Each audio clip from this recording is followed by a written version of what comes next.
देश में जो पॉलिटिक्स है वो आधे से ज़्यादा 90% धर्म के ऊपर चलती है। बाकियों के बारे में तो सोचता ही कौन है कि जो भी लोगों के अलग अलग मुद्दे हैं या अदर मुद्दे हैं उसके ऊपर तो कोई बात ही नहीं करता है। केवल रूटीन सरकार है, केवल मीडिया में है सरकार, बस ग्राउंड लेवल पे नहीं है। हम यूपी के रहने वाले हैं, यहाँ पर जो है दादागिरी, दबंगई, अत्याचारी सबसे ज़्यादा है। इनका तो पहला फंडा ही धर्म की राजनीति रहता है। आप जो भी डिबेट्स देख लीजिए, जो भी चैनल्स पे डिबेट्स होती है 90% तो वो धर्म की ही राजनीति करते हैं। अगर ये ज़मीनी हकीकत करना चाहते हैं, योगी जी बहुत ऑनेस्ट मैन है, लेकिन उनकी जो उनके कार्यकर्ता हैं नहीं चलने देते।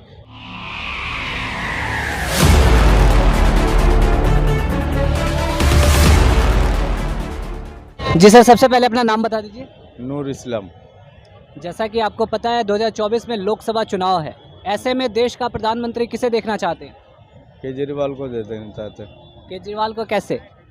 केजरीवाल अभी जो आम आदमी पार्टी है उसे राष्ट्रीय पार्टी का दर्जा तक प्राप्त नहीं है, ऐसे में प्रधानमंत्री केजरीवाल कैसे बन सकते हैं? बन सकता है जी। अभी तो उन्हें गुजरात जीतना पड़ेगा। हाँ, अगर उसके बाद अगर बंगाल से जीत गया, बंगाल में भी चुनाव हो रहा है उनका।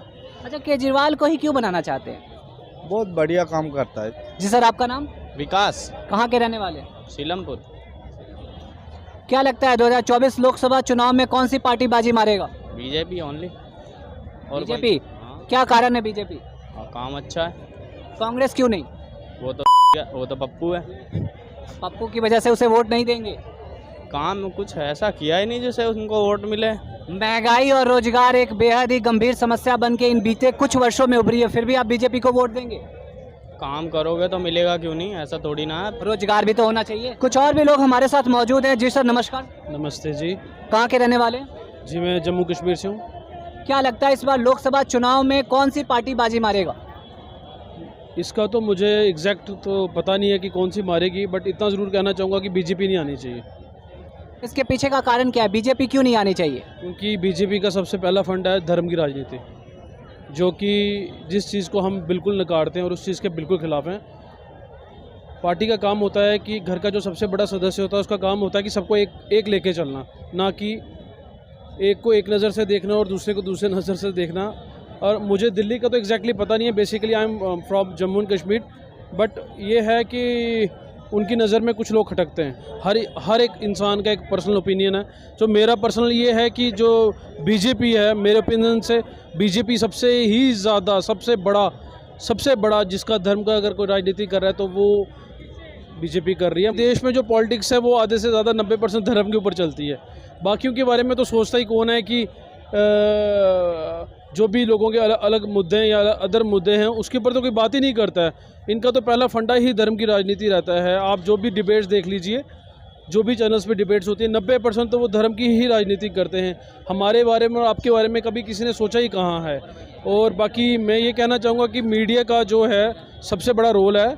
मीडिया ऐसा एक प्लेटफॉर्म है और कहते हैं ना 4 पिलर ऑफ इंडिया कॉन्स्टिट्यूशन, उसमें एक मीडिया एक बहुत बड़ा रोल है।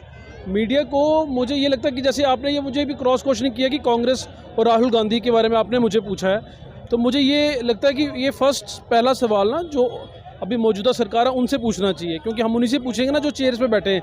जो चेयर्स पे है ही नहीं है, हम उनके बारे में कैसे बात कर सकते हैं कि वो। तो इस बार क्या लगता है सर कि फिर से बीजेपी आने की संभावना है या कोई अदर पार्टी इस बार सत्ता कायम करेगी? देखो, अभी जैसे बीजेपी ने तो जैसे अपनी वो पकड़ बना के रखी हुई है ना, साम दाम दंड वेद सब चला रही है ना। मीडिया भी मुझे लगता है कहीं ना कहीं फेवर करता है, और जितने भी बड़े बड़े ब्यूरोक्रेसी है सब उन्हीं के बंदे बैठे हुए हैं। और हाउ कैन और कोई बंदा कैसे आ सकता है उनके होते हुए? उन्होंने एक ऐसा सिस्टम प्लेटफॉर्म बना दिया हुआ है। मुझे नहीं लगता कि हाँ आना चाहती है, आएगी भी, बट ये इन्होंने एक ऐसा सिस्टम सेट करके रखा हुआ है। आप यू नो बेटर। आप क्योंकि जनता का रुख देखें तो इस बार हवा भी उन्हीं की तरफ चल रही है। देखो, हवा क्या क्या है, अगर 70 साल कांग्रेस रही है, सदा के लिए तो कुछ भी नहीं रहता है। अगर 70 साल कांग्रेस रही है, जब इंदिरा गांधी चली गई थी, हम अपने बुजुर्गों से सुनते हैं, वो कहते थे कि अब पता नहीं देश कैसे चलेगा। जब इंदिरा गांधी जी का देहांत हुआ तो कुछ लोगों का क्या हिंदुस्तान में एक अफवाह थी कि देश कैसे चलेगा, इंदिरा गांधी चलेगी। अब वही बात है, अब ये सोचते हैं कि बीजेपी ही है, ऐसा कुछ नहीं होता है। हवा बदलती है, ग्रह चेंज होते हैं, दशाएं चेंज होती हैं, महादशाएं चेंज होती हैं। जी सर, नमस्कार। नमस्कार। आपका नाम? ब्रिजेश। कहाँ के रहने वाले हैं? यूपी के। क्या लगता है इस बार 2024 लोकसभा चुनाव में कौन सी पार्टी सत्ता कायम करेगी?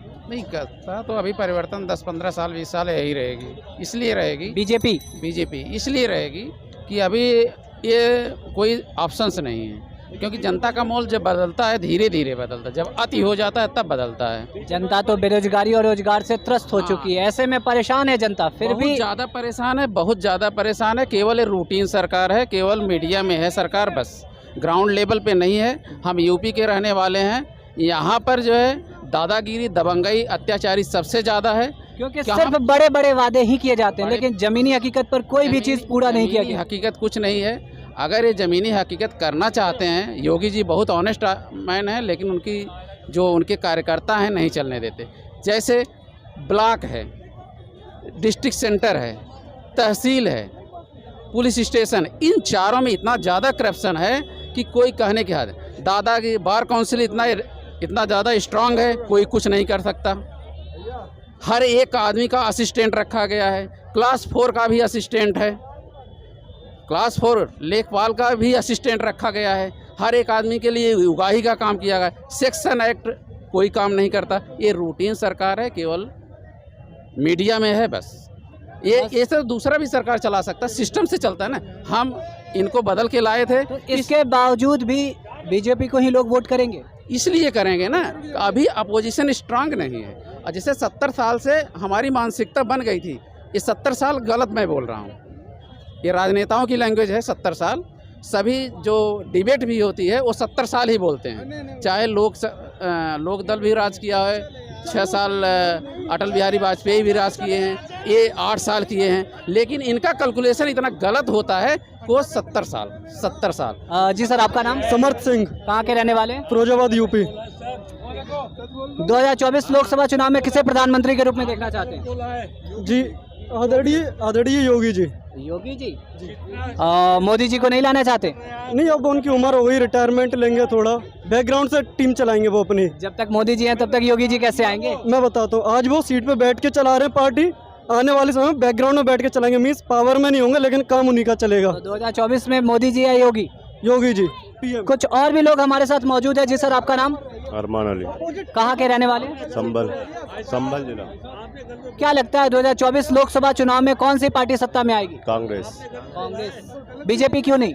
क्योंकि बेरोजगारी ज़्यादा हो गई। बेरोजगारी तो कांग्रेस के समय भी थी, ऐसी नहीं है। बेरोजगारी तो बढ़ती ही रहती है, घटती भी रहती है। इतनी नाती। तमाम कई और मुद्दों की बात करें तो बीजेपी ने काफ़ी डेवलपमेंट भी किया है। ऐसे में आप कांग्रेस को क्यों वोट देना चाहते हैं? कांग्रेस में थोड़ा मतलब जातिवाद भी कम है और रोजगार के लिए भी करती है, किसानों के लिए भी देखती है वो। कांग्रेस की तरफ से प्रधानमंत्री किसे देखना चाहते हैं? राहुल गांधी। जी सर, नमस्कार, आपका नाम? सलीम अहमद, कहाँ के रहने वाले हैं? ओखला, दिल्ली। कुछ दिनों में एमसीडी चुनाव होने वाले हैं दिल्ली में, ऐसे में क्या लगता है आप या बीजेपी किसकी एंट्री होगी? एंट्री कांग्रेस की। कांग्रेस की? क्यों कांग्रेस ही क्यों? लोग तंग आ चुके हैं बीजेपी से। एमसीडी में 20 साल। आखिर क्या कारण है एमसीडी में लोग तंग आ चुके हैं? एमसीडी जो है बीजेपी के कब्जे में है, मगर कुछ भी डेवलपमेंट नहीं है सिवाय करप्शन के अलावा। जी सर, आपका नाम? श्रीकांत। कहाँ के रहने वाले हैं? हम तो दिल्ली से ही है। क्या लगता है आने वाले कुछ दिनों में एमसीडी चुनाव है, कौन सी पार्टी लगता है इस बार एमसीडी में अपना वर्चस्व कायम कर पाएगी? बीजेपी है। बीजेपी।